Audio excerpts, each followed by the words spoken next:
¿Cuál debe ser el papel del Estado en la sociedad contemporánea? ¿Debe ser, pues simple y sencillamente, el papel de un gobierno que se dedique a gobernar para los ciudadanos? ¿O debe el Estado asumir responsabilidades empresariales, como está ocurriendo en nuestro país en la actualidad, en que se están fortaleciendo las empresas del gobierno? La economista Deirdre MacCloskey está tratando este tema en un nuevo libro. El libro se llama El mito del Estado emprendedor. Lo escribió en autoría con Alberto Mingardi y ha sido publicado por Fundación para el Progreso. Deirdre MacCloskey es una economista, escritora muy renombrada. Es autora de la trilogía acerca de la burguesía y el progreso de la humanidad, entre muchos otros libros. Obtuvo el reconocimiento el año pasado, el premio Una vida por la libertad que otorga Caminos de la Libertad, una institución de Grupo Salinas. Y yo quiero darle la bienvenida a este programa, como siempre, a Deirdre MacCloskey. Vamos a hacer la conversación en inglés. Deirdre, thank you very much for talking to me in this occasion. And tell me, what should the role of the state be? There's a book, it's a very famous book by Mariana Mazzucato, The Entrepreneurial State, that defends the idea that the state can be an entrepreneur. Can it be? Is it a good entrepreneur? Well, I think the one thing the state can't be is an entrepreneur, because, you know, ideas come from individual minds. And it's very unlikely that someone in Ciudad de Mexico or Washington or London who doesn't know the local situation or the details of the, I don't know, the engineering or the chemistry involved or the organizational constraints is going to make a good decision, an innovative decision in the economy. So, you know, I think that I think the title of her book, though it's pleasing to socialists and sounds like a good idea. I mean, gosh, if the state could come up with good ideas for innovation, I would be all for it. Because my main concern is poor people. I want poor people to be better off. But it is often argued, Deirdre, that state companies are better because they don't have a profit motive. So supposedly everything they do is just for the benefit of the poor and the benefit of the people. Is that true? Yeah, no, it's not true. To think that way is to suppose that the people in the government are saints, you know, and if they were all wise and saintly, then that would be fine. Then they would do the right thing for the poor people. But the profit makers are better at helping the poor than is the state, because, you know, if you get a job from a profit-making company, and you're able to support your family on it, and then you can buy bread when you want and buy, you know, pay your rent, then you have the dignity of taking care of yourself. Whereas all the state can offer is either subsidies or coercions. So I just don't think that subsidies or coercions are the way for an economy to grow. I just don't think it's fair. It doesn't sound very likely. Okay, you're a historian, not only an economist. Tell us about when do people get the idea that governments should have companies? What are the first government companies that we have in history? Well, in a way, they've always had the idea, because it sounds reasonable that since you plan in your little family, it would make sense to plan at the level of the economy. And in olden days, I mean, before the 18th century, the rulers had a quite clear idea of what they wanted. They wanted glory for themselves, and they They didn't think that their main job was to help the poor of the world. And then in the 18th century, in the 1700s, we get this idea, this unusual idea, that there shouldn't be masters and slaves, that everyone should have equality of permission. And that was the liberal era. Mexico's first constitution, for example, was quite liberal, and the became even more 1857 so. Constitution, the 1857 Constitution, which was That's actually right. the second, but it was, it was the first right. time we actually worked with a real constitution. That's right. That's right. And it worked pretty well. It's not perfectly, but fairly well.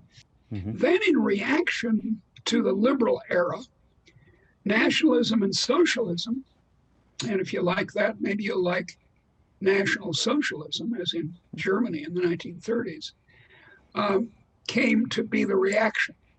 And in a way, you see, it's a return to the earlier master and servant, master and slave relationship, except now the master is the politician or the bureaucrat. So I'm against it. Okay, Deirdre, you're telling us, you've just told us that what's important is the benefit of the poor people, Yes. so they can Yes. stop being poor. What's better for them, to have a state company, a government company that doesn't have a profit motive, or a private company with a profit motive? What helps the poor the best? Look, the only way you earn profit is by selling a product. I just went to lunch at a little Salvadorian eating place here in Washington, and they run on profit, and the food was very good. That's the only way you earn profit. If their food was terrible and I got sick from it, they wouldn't earn any profit. Now, the trouble with the government, I mean, I'm not against government entirely. There's some things that the government should do. Fighting against the Russians invading Ukraine, for example. But the government is not good at providing goods and services, because the profit motive, although it sounds nasty, is actually the best way to get jobs and the ability to consume to ordinary people. And that's been shown over and over again. When China went capitalist after 1978, it went from $2 a day to $45 a day per person, which is a great improvement.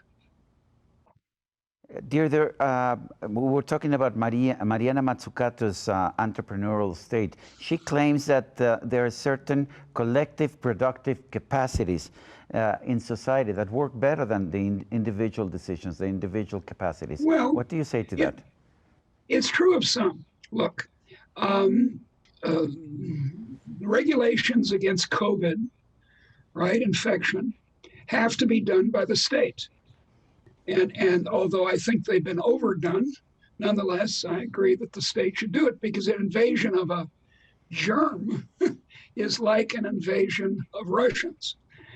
And indeed, military activity should be done by the state, a certain amount of policing, although the police have to be honest, not violent and corrupt. But most things are done better for profit motives, although, it's easy to exaggerate how much profit drives people in business. Yes, it's very important and guides them to what people want. But people start businesses not necessarily out of, well, how can you put it? Out of a pride in their own competences, their own abilities, out of, indeed, very often, out of a wish to help people. So it's not just nonprofits and government that contain virtuous people.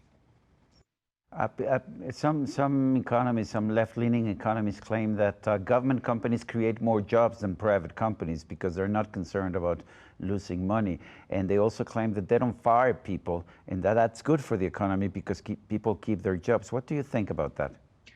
Well, I was once a Marxist, and I understand the argument. But it's a poor argument because the purpose of an economy is not to provide jobs. There's a famous story about Milton Friedman, who has a bad reputation but should not.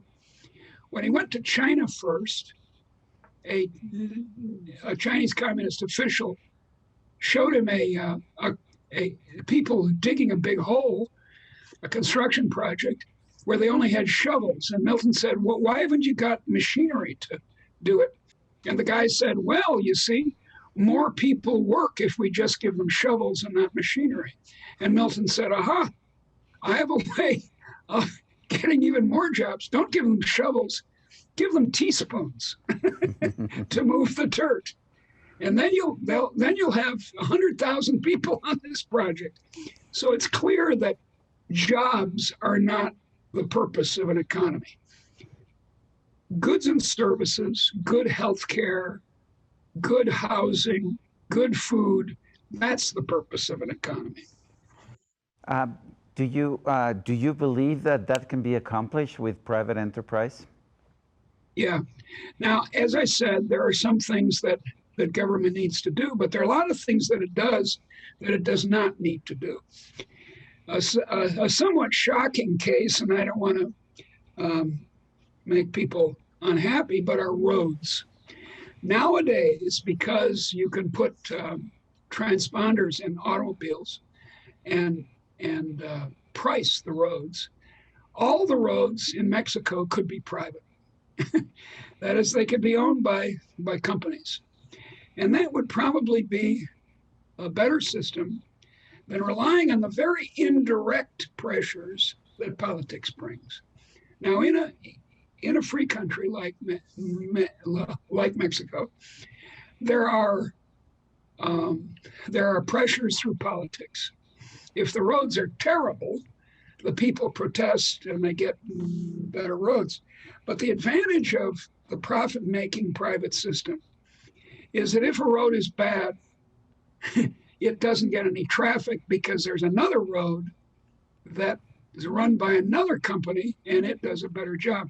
Spectacular example of this is Uber, which is a very good service. I hope you have it in Mexico. Yes, we do. That has crowded out ordinary taxis because ordinary taxis are dirty and